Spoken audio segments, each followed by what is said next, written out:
Bonjour, nous sommes en 2021. Nous sommes dans le site de l'Institut Docteur Angélique et dans une série de vidéos consacrées aux commentaires de l'Écriture. Et je voudrais commencer le commentaire des Actes des Apôtres, un livre très important parce qu'il nous permettra de comprendre comment l'Esprit Saint, en quelques années, en 300 ans exactement, a conquis l'Empire romain, sans se servir d'armes. Évidemment, les Actes des Apôtres ne vont pas jusqu'à ce que l'empereur Théodose décrète la religion catholique comme celle de l'Empire romain. Elle s'arrête bien avant. Cependant, on a ici la marque de l'Esprit Saint. Et voilà pourquoi il faut regarder les choses à chaque fois qu'on se demande, dans le cadre d'une crise particulière de l'Église, si ça vient de nous ou si ça vient de l'Esprit Saint, ou si ça ne viendrait pas des deux. Est-ce que le livre des Actes des Apôtres est un livre écrit par Saint Luc? C'est une question que les exégètes se sont toujours posées, et là, pour une fois, on a l'unanimité. C'est le deuxième livre qu'a écrit cet auteur après son évangile bien connu. Cependant, l'unanimité s'arrête là. Ça veut dire que lorsqu'on regarde bien ce que disent les exégètes, qui n'ont d'ailleurs aucune espèce de preuve, si ce n'est celle-ci, celle de leurs sentiments, eh bien ils disent que ce livre date d'environ 80 après Jésus-Christ. Pourquoi? Pour la raison suivante. Il a été écrit après l'Évangile. Or, l'Évangile parle de la destruction du temple de Jérusalem. Et puisque, disent ces exégètes, il n'y a pas de prophétie, donc forcément, il date d'après la destruction du temple de Jérusalem. Comme si l'évangile selon saint Luc ne pouvait pas contenir des prophéties sur le passé. Si on devait dire ça, alors on devrait dire que les 4 évangiles ont été écrits après 1948, puisqu'ils annoncent un jour le retour d'Israël dans la terre, et même que Jérusalem sera foulée par les nations étrangères jusqu'à ce que soit terminé le temps des nations. Il y a des prophéties, il y a donc une exégèse qui est capable d'être faite par des croyants, et c'est ce que je ferai ici. C'est-à-dire que le sens littéral, c'est un sens qui implique le surnaturel, quoi qu'en disent les exégètes en Sorbonne. C'est ainsi que les appelaient certains exégètes croyants au XXe siècle. Ceci dit, il faut reconnaître que Luc, qui a écrit cet évangile, et la suite, ça veut dire les Actes des Apôtres, il a procédé par mode d'enquête. Ça veut dire qu'il s'est renseigné, il est allé voir les acteurs à droite, à gauche, il s'est fait raconter les choses. Il peut donc y avoir, comme dans tout témoignage, des erreurs factuelles, des erreurs de date, des erreurs de lieu, peu importe. C'est la parole de Dieu, c'est donc un livre inspiré. Et ce qui compte évidemment, ce qui par contre est infaillible, c'est la doctrine du salut qui est présente et donc le rapport entre notre action apostolique et puis les résultats donnés par l'Esprit Saint. C'est le même Esprit Saint qui fit dire à saint Ignace de Loyola, donc 1500 ans plus tard, « Prie parce que Dieu fait tout, mais combat, agis comme si Dieu ne faisait rien. » Et c'est ce que fit saint Paul et c'est ce que firent les apôtres. Ils savaient que les résultats qu'ils avaient venaient de Dieu. Et pourtant, ils agissaient de tout leur cœur, avec le zèle qui les faisait attendre la vie éternelle. Et justement, je voudrais commencer ce commentaire des Actes des Apôtres par le premier chapitre qui raconte d'abord l'ascension, puis ensuite la fondation de la tradition apostolique et ensuite la Pentecôte. Je voudrais commencer par cela parce que il faut bien l'avoir en tête, l'Église est une réalité surnaturelle. Ça veut dire qu'elle n'est pas fondée justement sur les seules actions humaines. Les résultats qui ont réalisé la prophétie de Daniel, qui voyait une pierre que personne ne touchait, qui tombait d'une montagne et qui détruisait une statue de fer, en roulant contre ses pieds qui étaient en terre. Et cette prophétie annonçait évidemment la conquête du plus grand empire de l'histoire, l'empire de fer, un empire avec une armée imbattable, l'armée romaine, par le martyre des petites apôtres, des petites femmes qui furent exécutées au cours des 3 premiers siècles, dans les stades et les cirques romains. Mais leur courage firent que les chrétiens naissaient partout et voulaient imiter la force de caractère qui leur venait, on ne savait pas d'où. Elle venait du Saint-Esprit. Et donc, en regardant la base des Actes des Apôtres, donc l'Ascension et la Pentecôte, je crois qu'on comprend fondamentalement ce que c'est que l'Église. Voilà comment commence le texte. J'ai consacré mon premier livre, Ô Théophile, à tout ce que Jésus a fait et enseigné depuis le commencement jusqu'au jour où, après avoir donné ses instructions aux apôtres qu'il avait choisis sous l'action de l'Esprit Saint, il fut enlevé au ciel. C'est encore à eux qu'avec de nombreuses preuves, il s'était présenté vivant après sa passion. Pendant 40 jours, il était apparu et les avait entretenus du royaume de Dieu. Donc, on le voit, quand saint Luc s'adresse à Théophile, Théophile, celui qui aime Dieu, c'est en fait un propos littéraire pour signifier sans doute nous les lecteurs, nous qui aimons Dieu, qui cherchons à le connaître. C'est pas une personne particulière. C'est comme ça qu'on fonctionnait à l'époque parfois. Donc, saint Luc raconte comment le Christ ressuscité a démontré par plein de preuves qu'il était vraiment ressuscité. Cependant, il faut tout de suite se poser une question. Il aurait pu prouver qu'il était ressuscité à l'humanité entière, jusqu'en Chine, d'un seul coup. Il ne l'a pas fait. Il l'a prouvé à ses apôtres, par plusieurs apparitions, mais il l'a prouvé sans d'abord leur donner l'Esprit Saint. Et ils étaient là, stupéfaits de le voir, ils ne pouvaient pas le nier, mais ils n'avaient pas la force de partir évangéliser. Pourquoi le Seigneur a-t-il fait ça? Là, on voit bien. Je suis dans une question théologique dès le départ, et non pas dans une question exégétique, comme le ferait un athée. Jésus voulait prouver que l'Église, si elle tient et si elle se répand, ce n'est pas à cause des instruments que nous sommes, qui pouvons prêcher de toutes les façons possibles, avec le plus de ferveur, le plus d'art littéraire et oral que nous pouvons imaginer. Ça ne donnera rien. Ce sera comme une cymbale retentissante, un peu comme si nous racontions sur Internet des contes de fées ou des histoires de fantômes. Ça ne marcherait pas. L'histoire surnaturelle de l'Évangile, si elle se répand et si elle est indestructible, c'est parce que le résultat vient de l'Esprit Saint. Jésus le prouve à la Pentecôte où tout est changé, où les apôtres qui sont là, qui devraient normalement raisonner en se disant « Fantastique, il est ressuscité, allons-y, je ne risque plus rien, tant pis si je suis tué, je prêche ». Ils ne peuvent pas, ils sont de pauvres hommes, et nous c'est pareil. Ça veut dire que sans l'aide de l'Esprit Saint, qui vient non seulement nous fortifier, mais en plus, qui vient vitaliser notre parole pour lui donner efficacité, c'est ce qu'on appelle le charisme, eh bien l'Église ne se répand pas. La conséquence de ça aussi, c'est que si l'Église, parfois, baisse, perd son influence, c'est que ça vient aussi du Saint-Esprit. Que le Saint-Esprit est capable de faire grandir la plante qu'est l'Église ou de la faire diminuer.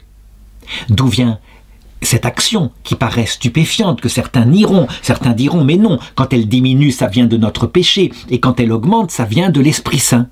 Ce n'est pas tout à fait le cas. En fait, pour bien comprendre l'Église et sa croissance, il faut regarder aussi le peuple d'Israël qu'en est l'image et sa croissance et ses épreuves. Et quelquefois, l'épreuve frappait le peuple d'Israël alors qu'il s'était converti. En particulier, par exemple, après le roi Josias, qui avait transfiguré la piété de son peuple. Et c'est juste après qu'eut lieu l'exil à Babylone. Parfois, l'Esprit Saint fait cela parce que, pour lui, la vraie réussite, c'est pas le nombre des fidèles sur terre. Et d'ailleurs, pour bien le prouver dès l'Ancien Testament, il était capable de punir le roi David qui avait fait un recensement du peuple de Dieu. Il n'avait pas le droit de le faire. Seul Dieu connaît qui fait partie de son peuple. De la même façon, ce n'est pas parce que, en nombre, l'Église diminue qu'elle n'est pas en train d'être augmentée en sainteté de l'intérieur. L'Esprit Saint, il a une action qui vise la vie éternelle, et non pas la réussite brillante sur terre, bien qu'il puisse la donner à l'Église, comme je viens de le raconter, à l'époque où l'Empire romain est devenu catholique. Il faut donc tout à fait en être conscient, véritablement. Sinon, on se bagarrera pour des méthodes, un peu comme les apôtres, lorsque Jésus était mort sur la croix, qu'il leur était déjà apparu, et qu'il partait pêcher, et qu'ils pêchaient toute la nuit sans rien prendre. Et pourtant, Dieu sait s'ils avaient travaillé. Et tout d'un coup, Jésus, le matin, était là au bord du lac, leur disait « Jette le filet à droite de la barque », et tout d'un coup, la barque était remplie de poissons. Et puis, la barque ne versait pas, le filet ne se déchirait pas. Quand l'Esprit Saint le veut, il fait ce qu'il veut. Comme l'avait dit l'Écriture, Dieu peut, comme il cela, faire de ces pierres que voici des enfants à Abraham. Nous devons l'avoir toujours en tête pour garder la paix à savoir que Dieu sait ce qu'il fait.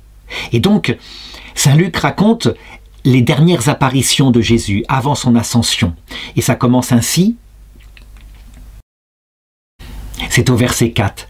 Alors, au cours d'un repas qu'il partageait avec eux, il leur enjoignit de ne pas s'éloigner de Jérusalem, mais d'y attendre ce que le Père avait promis. Ce que, dit-il, vous avez entendu de ma bouche. Jean, lui, a baptisé dans de l'eau, mais vous, c'est dans l'Esprit Saint que vous serez baptisés sous peu de jours. Alors là, c'est absolument essentiel. Et tout est précis dans les paroles que, évidemment, inspire l'Esprit Saint. Saint Luc, lui, ne fait qu'écrire ce qu'il a entendu, ce qu'il a ramassé. Quand, par exemple, il est dit qu'il ne faut pas qu'il s'éloigne de Jérusalem. Qu'est-ce que symbolise Jérusalem dans l'Écriture? Jérusalem, c'est le cœur du peuple de Dieu. C'est la ville sainte. Et dans le cœur du peuple de Dieu, il y a le mont Sion, où est le temple, et aussi le palais du roi David qui a été construit. Donc on peut dire que par rapport à nous, il nous dit « Ne quitte pas le lieu saint où Dieu habite et ne quitte pas la prière et l'obéissance à Dieu. Parce que bientôt va être envoyé l'Esprit Saint et une foi totale. » Il incite donc les apôtres non pas à rester matériellement dans la ville de Jérusalem, mais à rester fervents dans la prière pour attendre que l'Esprit Saint vienne. Au sens allégorique, ça signifie ceci. Pour ceux qui écoutent cette vidéo et qui n'ont jamais reçu la foi, ça peut arriver. Alors, ne jamais céder, se dire peut-être que c'est vrai, et donc demander intensément, même si on n'y croit pas encore, à l'Esprit Saint de venir leur donner la foi. Alors, sous peu de jours, il leur sera donné. Cette doctrine-là, le fait que l'Esprit Saint serait donné un jour à tous les hommes de telle façon que chacun puisse être sauvé, ou au contraire librement refuser le salut, a été dogmatisé au milieu du XXe siècle, en 1960 par là, dans le document Gaudium et Spes 22.5. Nous devons tenir que Dieu permettra à tout homme, par un moyen connu de lui, d'adhérer au mystère de Pâques. Mais il faut quelquefois attendre. Il le fait pareil en son temps, comme il le veut, quand il le veut, pour des raisons qu'il connaît. Il est bon pour certains de rester comme ça, à attendre dans la prière, dans une vie éloignée du Seigneur, de manière à ce que, une fois que le Seigneur vient, ils se souviennent que sans lui, ils ne pouvaient rien faire. Et donc, ce texte-là le rappelle aux apôtres. Rappelez-vous, avant la venue du Saint-Esprit, à la Pentecôte, vous étiez là, vous aviez vu Jésus et vous étiez incapable de faire quoi que ce soit pour faire grandir son évangile. Alors le verset 5 dit « Jean vous a baptisé avec de l'eau, mais vous, c'est dans l'Esprit Saint que vous serez baptisés sous peu de jours. » On a dans cette phrase-là le résumé de toute la pastorale de Dieu, justement, depuis quasiment le péché originel. L'humanité, qui était devenue à un moment donné barbare, à force d'oublier qu'il y avait un seul Dieu, et même d'oublier que la terre n'était qu'un passage, l'humanité avait complètement oublié Dieu. Et donc, ce comportement-là, Dieu s'en servit peu à peu pour l'affiner à travers toutes sortes d'épreuves, jusqu'au sommet de l'Ancien Testament, qui est le baptême de Jean-Baptiste. Le baptême de Jean-Baptiste, c'est le fruit que peut donner l'absence de l'Esprit Saint, bien que l'Esprit Saint soit toujours là, mais pas comme maintenant, pas comme il se donne maintenant dans le cœur à cœur d'une présence. À l'époque, les gens n'osaient pas prier dans l'intimité l'Esprit Saint, ils en avaient peur, ils pensaient que Dieu était féroce, ils avaient oublié que Dieu était bon. C'était ce qui avait été raconté à Adam et Ève, et c'était trop lointain. Eh bien, ceci aboutissait, par l'action de Dieu, à créer des cœurs repentants, modestes, qui savaient qu'ils péchaient. Il y avait même une loi quasiment impossible à suivre avec 613 commandements qui étaient là pour rappeler aux hommes qui n'arrivaient pas à suivre la volonté de Dieu. Il y avait fondamentalement dans le cœur des hommes, quand ils étaient affinés, cette loi de la chair qui les entraînait à des faiblesses, à des péchés, et même les plus justes péchaient, sauf la Vierge Marie, mais elle c'était spécial, elle était vraiment humble. Donc elle ne se rendait pas compte à quel point elle plaisait à Dieu. Tous les autres, Dieu leur montrait leur fragilité par le fait qu'ils étaient soumis à cette loi de la chair. Et de cette façon-là, tout l'Ancien Testament, qui est une préparation, qui ne sauve pas, créait dans le cœur de l'homme un repentir et une soif d'un sauveur. C'était le but. C'est ce qu'on appelle le baptême de Jean. Il baptise dans l'eau, on arrive repentant, et l'eau symbolise le pardon de Dieu. Mais cette loi, ce baptême de Jean ne sauve pas. Il préparait au salut, comme disait l'Ancien Testament. Il abaisse les montagnes de l'orgueil et il élève les vallées des complexes d'infériorité pour faire une voie droite où le Seigneur peut venir. Et alors, le Nouveau Testament, c'est le baptême de l'Esprit Saint. Ce qui change dans le Nouveau Testament, c'est que d'abord, Jésus-Christ explique. Il prêche 3 ans.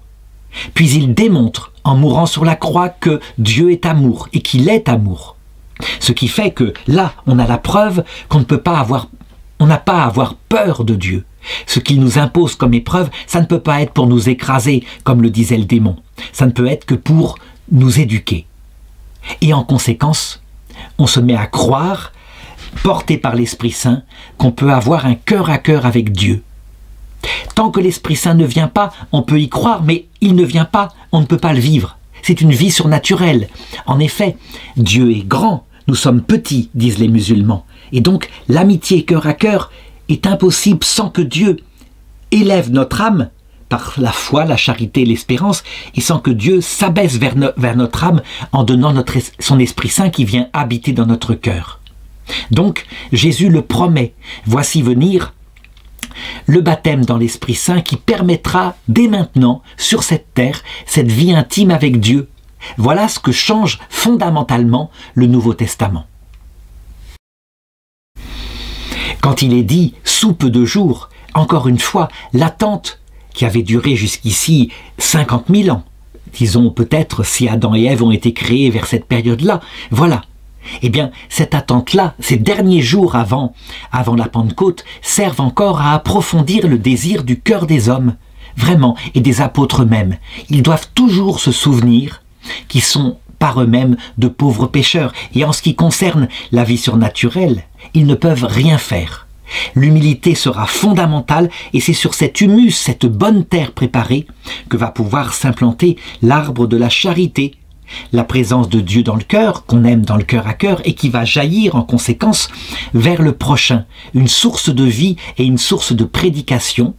Les apôtres seront appelés à partir dans le monde entier pour prêcher ce qu'ils ont vu.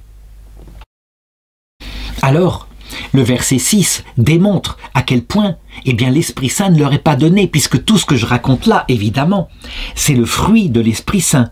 On ne peut pas le dire par soi-même. Eux, ils en sont encore à se gratter la tête et à se dire le royaume de Dieu, ça va être quelque chose de politique, qui va être visible sur terre, mais vraiment, le but étant politique.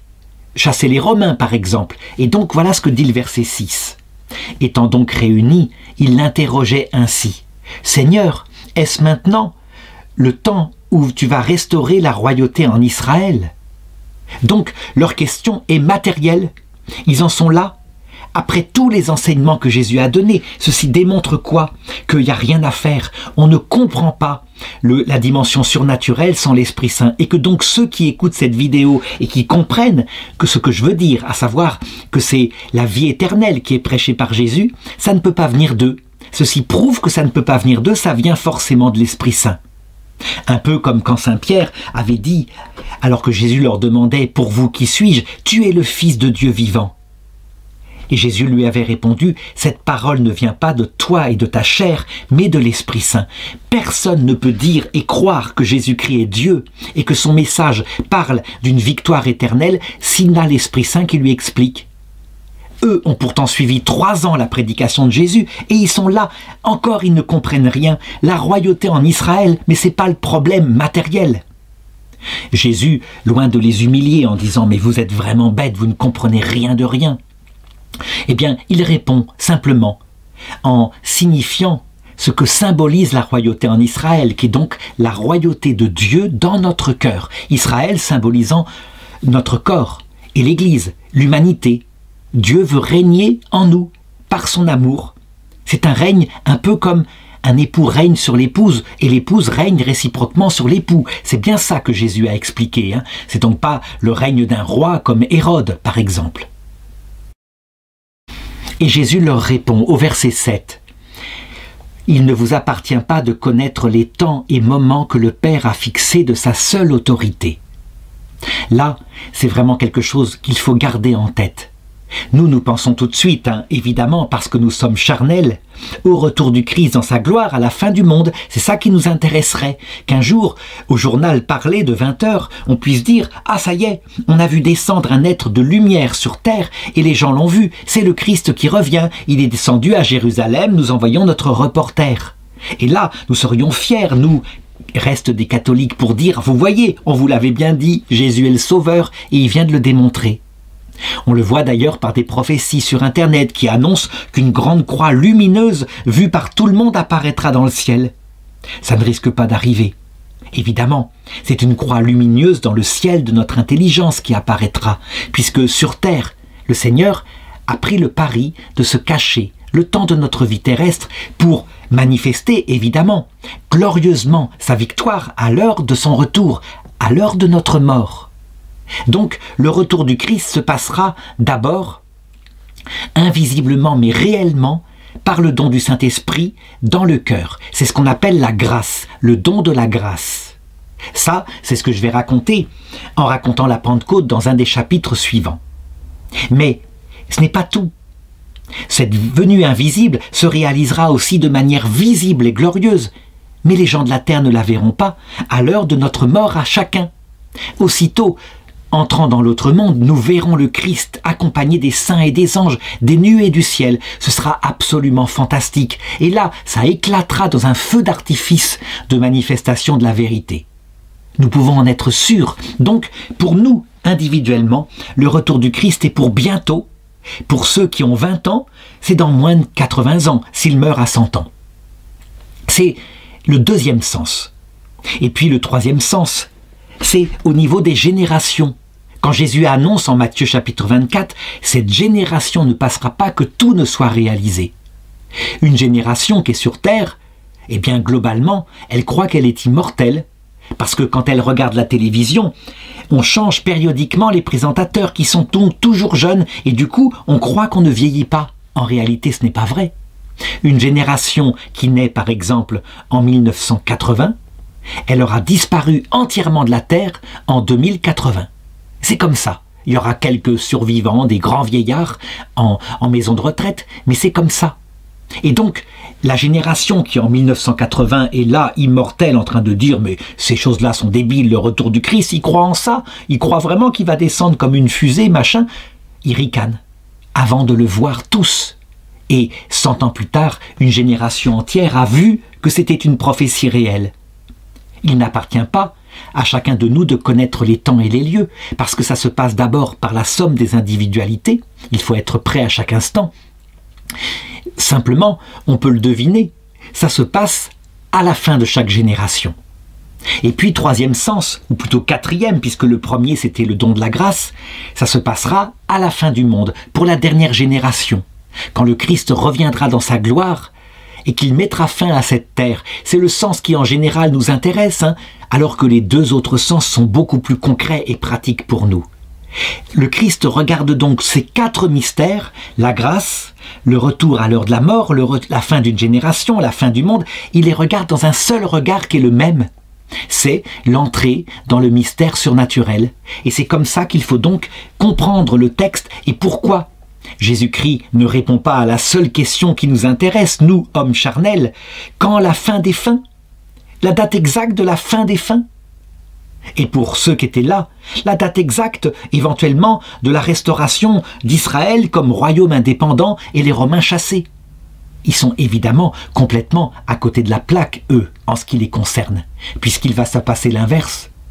Le royaume d'Israël, 40 ans plus tard exactement, va être détruit, le temple de Jérusalem ravagé par les Romains et le peuple juif dispersé.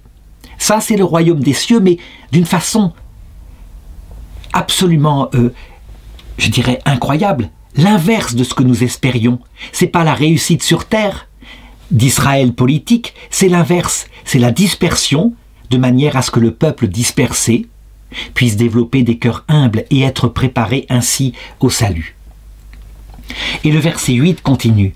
« Mais vous allez recevoir une force, celle de l'Esprit Saint, qui descendra sur vous, vous serez alors mes témoins à Jérusalem, dans toute la Judée et la Samarie, et jusqu'aux extrémités de la terre. » Là, si nous avions été présents avec Jésus, nous aurions dit, ah bon, comment ça, jusqu'aux extrémités de la terre? On ne va pas pouvoir, hein? Parce que nous aurions été peureux. Nous aurions été livrés à ce moment-là aux seules forces de notre psychisme. Évidemment, il y a une sorte d'enthousiasme quand on voit Jésus qui est là devant nous, qui nous parle.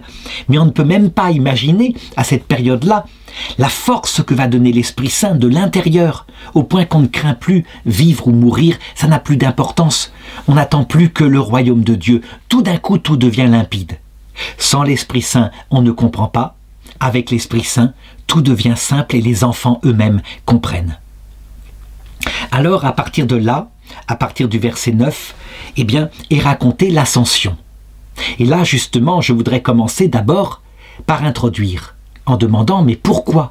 Pourquoi fallait-il que Jésus s'en aille dans l'autre monde? Parce que l'ascension, finalement, même s'il la réalise sensiblement en montant au ciel, comme ça, c'est tout simplement Jésus qui passe du monde là où il est visible à sa présence, mais invisible. Mais il reste présent. Donc, il se contente de faire disparaître sa visibilité. Il est tout aussi présent avant qu'après. En fait, il l'est davantage. Quelle est la raison qu'il fallait, et il l'avait dit à Marie-Madeleine, « Ne me touche pas, je ne suis pas encore monté vers mon Père et ton Père, mais va annoncer aux apôtres que tu m'as vu. » Pourquoi fallait-il qu'il parte, sinon l'Esprit Saint ne pourrait pas venir? Eh bien, c'est assez simple à comprendre. Si nous avions Jésus devant nous, qui nous apparaissait comme ça de temps en temps, nous aurions du mal à croire que, en fait, il habite réellement dans notre cœur. Là, il vient faire sa demeure dans notre esprit pour que nous puissions lui parler dans le cœur à cœur. Et c'est donc infiniment plus intime que quand il était présent à l'extérieur. Il ne faut pas croire que les apôtres, lorsque Jésus leur parlait, pouvaient ainsi se recueillir dans leur raison et se mettre à lui parler en disant « Seigneur, est-ce que tu peux venir m'aider à croire davantage ?» Ils ne pensaient pas à ça. Ils le vivaient de l'extérieur et donc sa présence charnelle était moins intime que sa présence lorsqu'il est parti, qu'il est monté au ciel. Or, Jésus veut habiter dans notre cœur. Pour le comprendre, pour ceux que les enfants qui ne comprennent pas, il décide d'instaurer l'Eucharistie, qui est un symbole génial, puisqu'il se fait pain. Et le pain, on doit le manger. Il descend dans notre ventre, et tout le monde comprend, les enfants pouvaient le comprendre, qu'il est réellement présent et qu'il faut donc lui parler, vivre avec lui. Il habite dans notre cœur et non pas dans notre estomac. Voilà comment, par un signe sensible, sa présence réelle nous fait comprendre ce qu'il veut faire. Et bien de la même façon, il faut qu'il parte pour que ça puisse se faire. Quand il reviendra, à l'heure de notre mort, ce sera très différent. Il ne reviendra pas dans sa chair, mais il reviendra dans sa gloire. Ça veut dire que non seulement nous le verrons de nos yeux, à l'heure de notre mort, avec ce corps magnifique, lumineux, mais nous verrons son âme, et que, en même temps, sa lumière nous entourera. Donc les deux en même temps seront donnés, une présence sensible et une présence à l'intérieur de notre cœur qui jamais ne nous quittera. Mais ça, c'est pour le retour, c'est pour l'autre monde. C'est ce qu'a vécu par exemple Sainte Bernadette lorsqu'elle a vu la Vierge Marie à Lourdes. L'extase, c'est ça. Elle la voit extérieurement et en même temps, Marie est dans son cœur, lui parle à l'intérieur de son âme. C'est extraordinaire, on est fait pour ça. On aimerait bien qu'il n'y ait pas cette distance, par exemple avec celle qui est notre épouse, entre son corps physique qui est là et puis ses pensées intérieures. On aimerait plutôt faire avec elle un seul amour, presque un seul être métaphoriquement, mais c'est pour l'indiquer. L'amour est tellement fort. Eh bien, Jésus le réalise. Et c'est pour ça qu'il doit partir. Alors évidemment, il va mettre en scène son départ sous la forme d'une ascension, et c'est ce que je voudrais raconter à partir du verset 9. À ces mots, et sous leur regard, Jésus s'éleva, et une nuée le déroba à leurs yeux. Donc un nuage, il s'en va, et un nuage se met entre eux et lui, et il disparaît. Et comme ils étaient là, les yeux fixés au ciel, pendant qu'ils s'en allaient, voici que deux hommes vêtus de blanc se trouvèrent à leur côté. Cela semble indiquer qu'ils ne l'ont pas vu monter, comme par exemple un astronaute qui a, vous savez, l'espèce d'appareil là qui leur permettait dans les années 60 de monter comme ça, de s'élever. Donc physiquement, ils ont vu ça dans une extase. Ils ont vu en même temps son Sacré-Cœur. Ils ont eu certainement quelque chose qui ressemblait à ce qu'a vécu Bernadette. Et donc ils étaient stupéfiés, ils regardaient comme ça, mais leur âme était sans doute en feu en même temps. C'est normal, Jésus est en train de préparer leur cœur. N'empêche qu'il est parti dans l'autre monde. Alors là, je voudrais vraiment préciser une chose. Certains disent, c'est ce jour-là qu'il est entré au paradis. Et donc, quand il a dit au bon larron, le jour de sa mort, le vendredi saint, aujourd'hui, avec moi, tu seras dans le paradis, il y a quelque chose qui ne va pas. Il est monté au paradis 40 jours après. La réponse est assez simple. Le paradis se définit d'abord par la vision béatifique, par le fait qu'on voit Dieu face à face. Et donc Jésus et le bon larron, le vendredi saint, ont vu Dieu face à face. Jésus avait la vision béatifique à sa conception, très probablement. En tout cas, c'est ce que dit le pape Pie XI, et je pense que c'est du magistère ordinaire quelque part. Mais il y a renoncé probablement pour vivre la nuit de l'esprit à la croix. Et ensuite, lui, le bon larron qui était à sa droite, il lui a promis qu'il entrerait dans le paradis aujourd'hui même. Physiquement, le bon larron est descendu avec lui dans le Sheol pour aller prêcher l'évangile et donner la vision béatifique à ceux qu'attendait dans le sein d'Abraham qui était prêt. Donc, on pourrait dire, physiquement, le bon larron n'était pas au paradis. Et il est monté avec Jésus et tous ceux du Sheol ce jour-là, en même temps que l'ascension, dans le lieu matériel qu'est le paradis, puisqu'il y a bien un lieu matériel. C'est un vrai lieu, et nous serons avec notre corps ressuscité.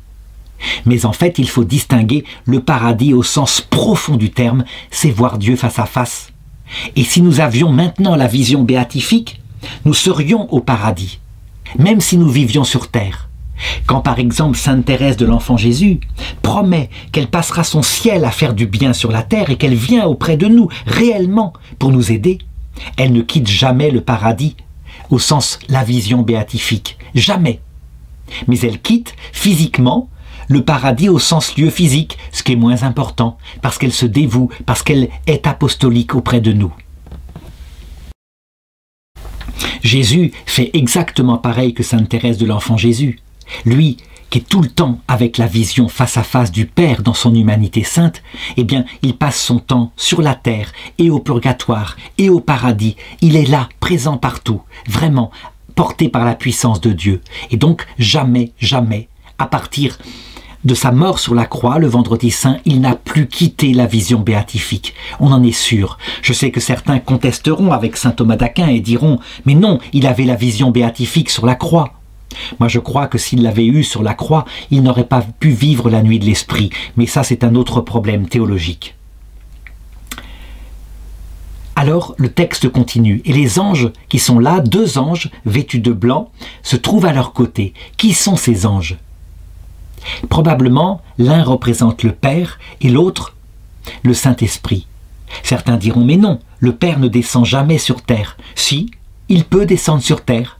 Quand Dieu est apparu à Abraham au chêne de Mambré, il est apparu sous forme de 3 hommes, le Père, le Fils et le Saint-Esprit. Donc, Jésus s'en va au ciel et le Père est là. Et le Père mandate l'Esprit Saint bientôt pour venir dans le cœur des hommes.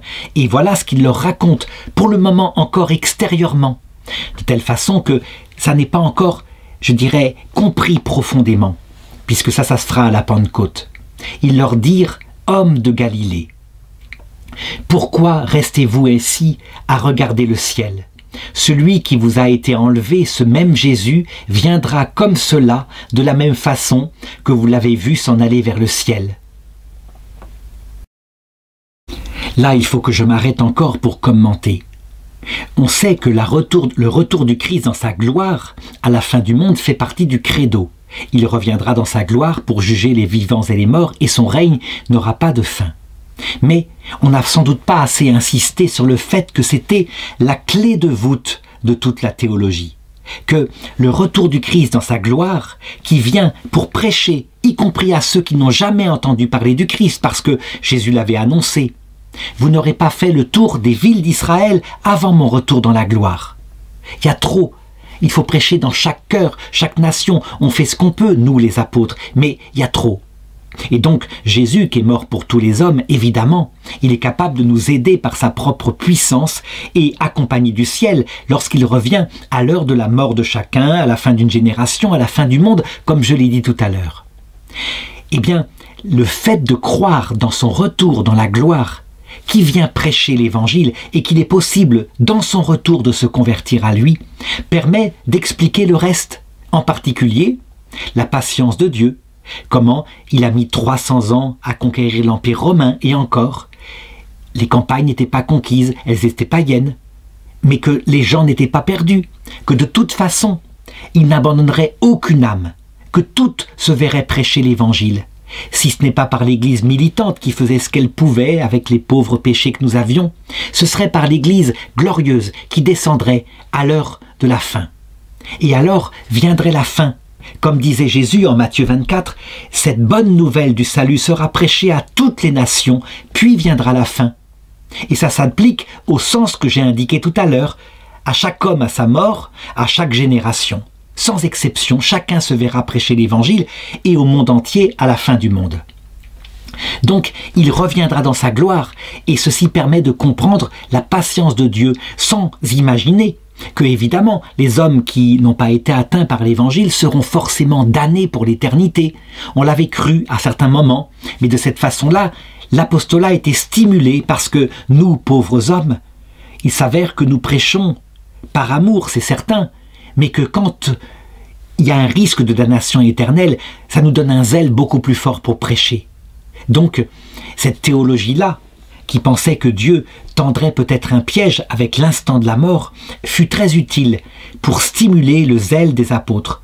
En réalité, l'amour devrait suffire normalement, prêcher le Christ à tous les hommes, parce que simplement, tout d'un coup, on comprend ce qu'on fait sur terre. Ça rend la vie terrestre tellement plus facile. Rien que pour ça, on devrait le faire pour éviter aux hommes un purgatoire terrestre si dur quand il n'a pas encore de sens. Et le verset 12 continue et raconte ce que firent les apôtres après cette ascension.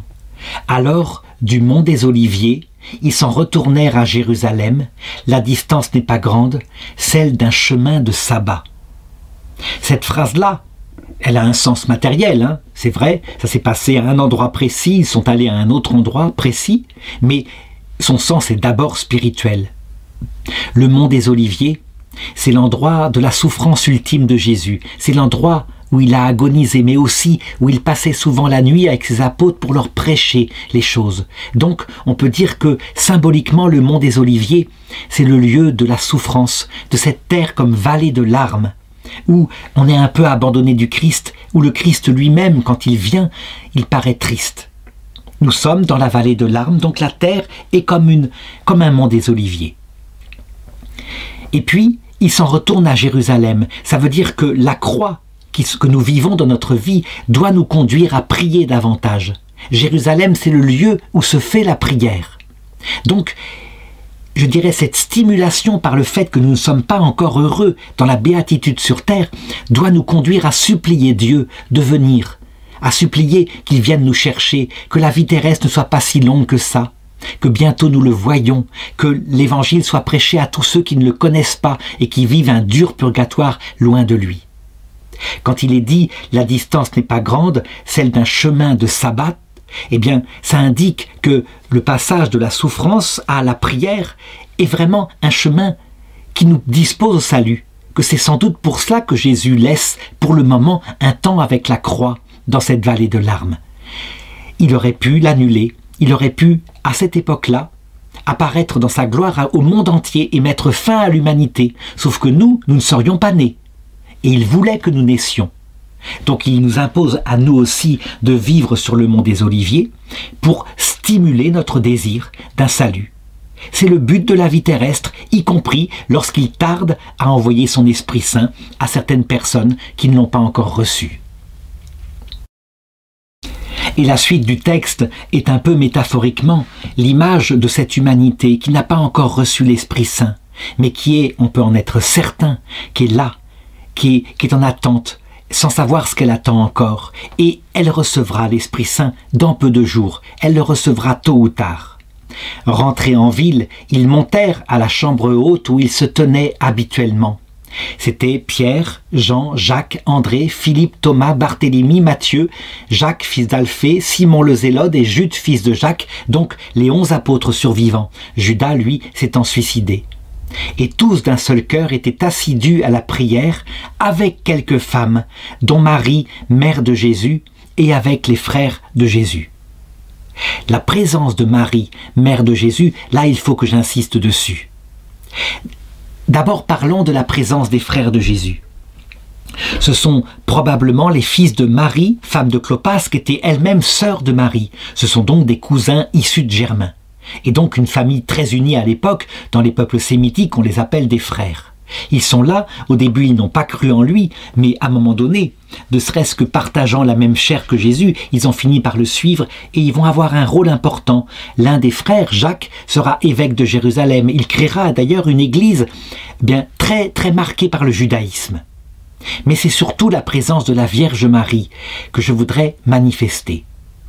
À la croix de Jésus, Jésus a une parole que les protestants depuis 5 siècles prennent comme une parole humaine, à savoir, il y avait auprès de la croix de Jésus Marie, sa mère, et le disciple qu'il aimait, Jean, dont la tradition dit qu'il avait 15-16 ans, c'est pour ça qu'il pouvait être à la croix, il ne risquait pas d'être attrapé par les Romains, il n'avait pas encore de barbe.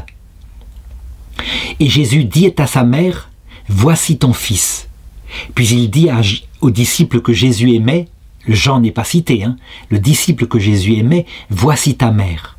Et dès ce moment-là, ce disciple la fit sienne. Transformer cette phrase de Jésus, dite à la croix, Jésus étant Dieu, l'Éternel, qui est rapporté par l'Écriture en une simple parole humaine qui signifierait « occupe-toi de maman », parce que il faut s'occuper de son père et sa mère, les honorer, même si elle est indigne, elle n'est qu'un ventre, après tout c'est comme ça, elle a permis l'incarnation du Verbe. C'est effectivement affreux.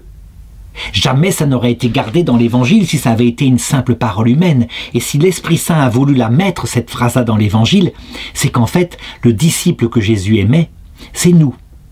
Que Marie, eh bien, qui est là, présente à la croix, il nous confie à elle. Elle devient la mère de tous les vivants. Et le commentaire de saint Augustin fait un rapport avec l'histoire d'Adam et Ève. Quand Adam tombe dans un sommeil mystérieux, que Dieu prend son côté, il fabrique la femme et qu'elle devient, cette femme, Ève, la mère de tous les vivants. De la même façon, dit saint Augustin, Jésus ou Dieu est mort d'un sommeil mystérieux à la croix, un soldat a percé son côté et il est sorti du sang et de l'eau, ça veut dire la femme et au début l'Église tout entière, c'est la Vierge Marie. Nous savons par l'Église catholique que la Vierge Marie, elle est spéciale. Elle est notre mère parce que, ayant reçu la grâce d'Immaculée Conception, elle a pu vraiment comprendre les choses avec l'Esprit Saint dès le moment de la croix. Tandis que Jean et les autres apôtres, qui étaient d'ailleurs cachés beaucoup plus loin, n'y comprenaient rien. Jean était là par amitié et il n'y croyait plus. Il recrut plus tard lorsqu'il vit les bandages de Jésus et le linceul comme affaissé au tombeau. Marie, il fallait qu'elle croie parce que, en fait, elle nous représentait. Si on comprend que la croix est une alliance, un mariage entre Dieu qui se réconcilie avec l'humanité et que l'humanité lui répond « Oui, j'accepte cette réconciliation », alors il faut un unique rédempteur, Jésus, et il faut une co-rédemptrice qui dise « Oui ». Sinon, il n'y a pas mariage, il n'y a pas alliance. Marie l'a donc fait en notre nom.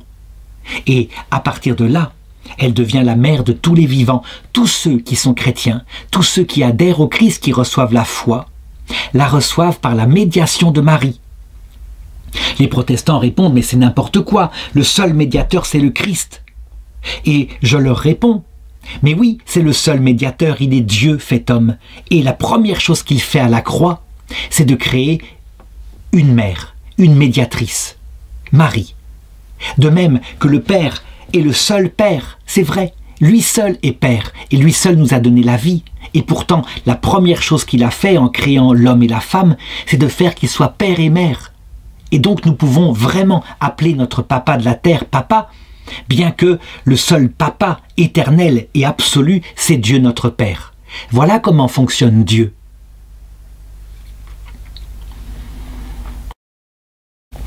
Résultat, qu'est-ce que ça signifie d'un point de vue spirituel, ce qui se passe ici? Le fait qu'ils sont là à prier, ils n'ont pas encore reçu l'Esprit Saint, ils savent pas trop quoi faire, et puis ils doivent certainement s'occuper et bavarder, c'est trop long.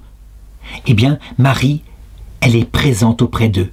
Ça veut dire que Marie, la mère de tous les vivants, jamais n'abandonne nos fils, nos filles, nos parents qui sont là, qui vivent sur la terre en n'ayant pas encore reçu la foi chrétienne qui donnerait sens à leur vie. Elle est en train de s'occuper d'eux.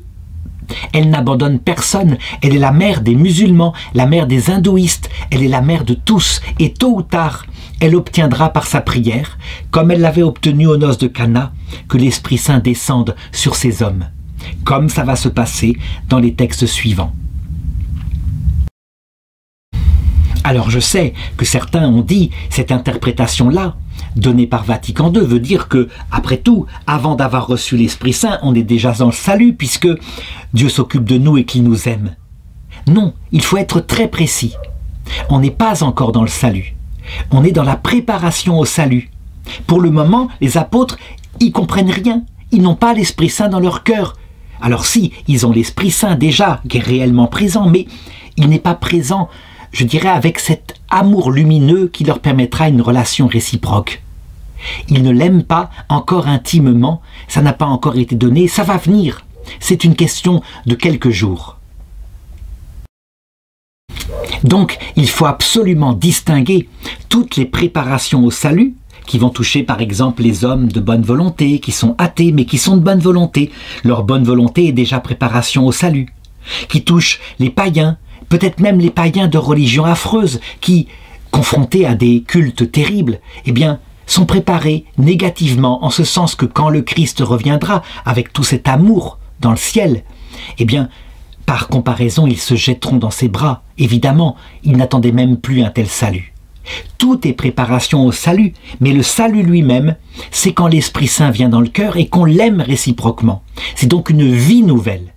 De même, Nicodème, qui a la foi juive, qui a l'espérance, qui attend le Messie, qui est de bonne volonté, qui vient voir Jésus.